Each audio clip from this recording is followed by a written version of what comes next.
Bueno, buenas noches. Hoy voy a presentar esta Dynasty Madinusa. Sé que hay otras que son de otro origen, pero esta es yankee. Vamos a escuchar un poquito, tiene un sonido bastante redondito y es bastante ligerita para soplar. Bueno,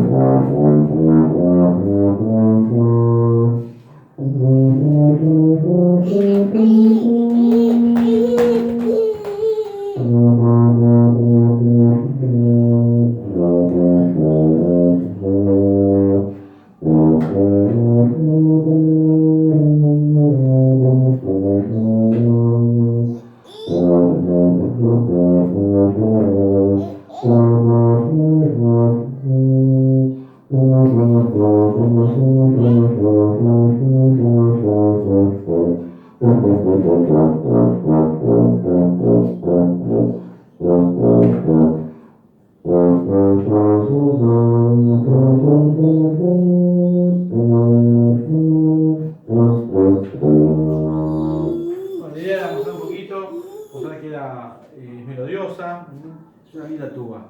Bueno, estamos en contacto.